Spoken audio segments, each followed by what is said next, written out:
ایک گاؤں میں ایک باپردہ خاتون رہتی تھی جن کی ڈیمانڈ تھی کہ شادی اس سے کرے گی جو انہیں باپردہ رکھے گا۔ ایک نوجوان اس شرط پر نکاح کے لیے رضامند ہو جاتا ہے۔ دونوں کی شادی ہو جاتی ہے۔ وقت گزرتا رہتا ہے، یہاں تک کہ ایک بیٹا ہو جاتا ہے۔ ایک دن شوہر کہتا ہے، میں سارا دن کھیتوں میں کام کرتا ہوں، کھانے کے لیے مجھے گھر آنا پڑتا ہے، جس سے وقت کا ضیاع ہوتا ہے، تم مجھے کھانا کھیتوں میں پہنچا دیا کرو۔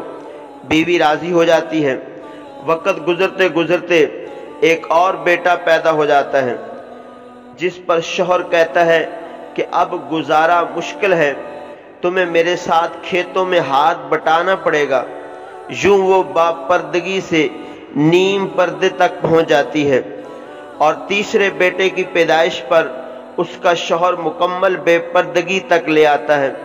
وقت گزرتا رہتا ہے، یہاں تک کہ اولاد جوان ہو جاتی ہے۔ ایک دن یوں ہی بیٹھے بیٹھے شوہر ہنسنے لگتا ہے۔ بیوی سبب پوچھتی ہے تو کہتا ہے کہ بڑا تو پردہ کرتی تھی، آخر کار تیرا پردہ ختم ہو گیا، کیا فرق پڑا پردے اور بے پردگی کا؟ زندگی تو اب بھی ویسے ہی گزر رہی ہے۔ وہ بولتی ہے، تم ساتھ والے کمرے میں چھپ جاؤ، میں تمہیں پردے اور بے پردگی کا فرق سمجھاتی ہوں۔ شوہر کمرے میں چھپ جاتا ہے۔ عورت اپنے بال بکھیرے رونا پیٹنا شروع کر دیتی ہے۔ پہلے بڑا بیٹا آتا ہے، رونے کا سبب پوچھتا ہے، کہتی تیرے باپ نے مارا ہے۔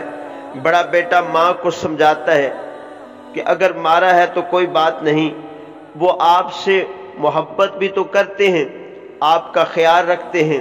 وہ سمجھا بجھا کر چلا جاتا ہے۔ عورت پھر سے رونے کی ایکٹنگ کرتی ہے اور منچلے بیٹے کو بلا کر بتاتی ہے، تیرے باپ نے مجھے مارا ہے۔ منجلا بیٹا کو غصہ آتا ہے، وہ باپ کو برا بھلا کہتے ہوئے ماں کو سمجھا بجھا کر چپ کروا کر چلا جاتا ہے۔ آخرکار عورت یہی ڈرامہ چھوٹے بیٹے کے سامنے کرتی ہے۔ چھوٹا بیٹا تو غصے سے آگ بگولا ہو جاتا ہے اور زور زور سے گالیاں بکتے ہوئے ڈنڈا اٹھاتا ہے اور کہتا ہے کہ ابھی باپ کی خبر لیتا ہوں۔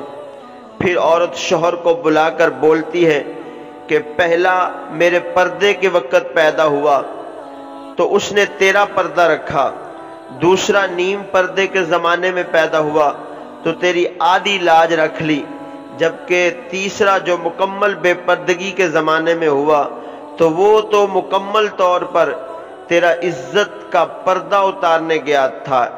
حاصل کلام، پردہ عورت کا فطری تقاضا ہے، خالق کی طرف سے قاعدہ بھی ہے۔